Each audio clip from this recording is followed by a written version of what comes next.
మనకి నిన్న మాంచెస్టర్ టెస్ట్లో డే 5లో లాస్ట్ సెషన్లో కనుక మనం ఒకసారి చూసుకున్నామంటే మనకు ఒక ఇన్సిడెంట్ జరిగింది, గుర్తుందా? అదేంటి, మనకి లాస్ట్ 15 అవర్స్ అప్పుడు బెన్ స్టోక్స్ వచ్చి జడేజా దగ్గరికి ఇక మ్యాచ్ మనం ఎలాగో డ్రా అయింది కదా, సో ఇక్కడితో స్టాప్ చేసి వెళ్ళిపోదాం అని చెప్పేసి షేక్ హ్యాండ్స్ ఇవ్వడం స్టార్ట్ చేశాడు వచ్చి. అయితే అప్పుడు చూసుకుంటే వీళ్ళిద్దరు, సుందర్ చూసుకుంటే 85 రన్స్ దగ్గర, జడేజా చూసుకుంటే 90 రన్స్ దగ్గర ఉన్నాడు. అంటే ఇంకొక 10 to 15 రన్స్ కొట్టారంటే ఆటోమేటిక్గా వీళ్ళు సెంచరీ కంప్లీట్ అవుతాయి కదా. సో మరి అవి కంప్లీట్ అవ్వకముందే వచ్చేసి మ్యాచ్ స్టాప్ చేద్దామని చెప్పి స్టార్ట్ చేశాడు. అయితే మరి దీని గురించి అతను చాలా విమర్శలు కూడా ఎదుర్కోవడం జరిగింది నేను. అయితే దీని గురించి రీసెంట్గా మనకి గౌతమ్ గంభీర్ కూడా రియాక్ట్ అయ్యాడు. అయితే గంభీర్ ఏమంటున్నాడంటే, మరి వీళ్ళిద్దరూ 85-90 దగ్గర ఉన్నప్పుడు బెన్ స్టోక్స్ వచ్చి ఆ విధంగా చేయడం ఏమన్నా కరెక్టేనా?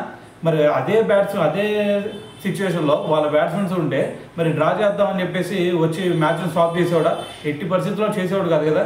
మరి మా బ్యాటింగ్లో చూసుకుంటే మేము ఈ సిచ్యువేషన్లో ఇది మ్యాచ్ని డ్రా చేయగలిగామంటే వాళ్ళిద్దరు కష్టం వల్లే, సుందర్ అలాగే జడేజా కష్టం వల్లే.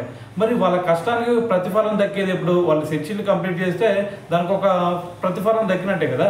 సో మరి ఆ మైల్ స్టోన్స్ని వాళ్ళు దాటుకోనీయకుండా మరి బెన్ స్టోక్స్ వచ్చి ఈ విధంగా చేయడం అనేది ఎంతవరకు కరెక్ట్ అనేది మీరు అర్థం చేసుకోవాలని చెప్పేసి ఒక స్టేట్మెంట్ ఇచ్చాడు.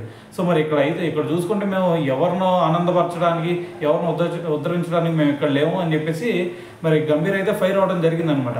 సో ఏదైనా సరే మరి నిన్న బెన్ స్టోక్స్ చేసిన ఈ ఇన్సిడెంట్ అయితే ఖచ్చితంగా ప్రతి ఒక్కరు కూడా దీని గురించి విమర్శలు గుప్పెత్తానే ఉన్నారు.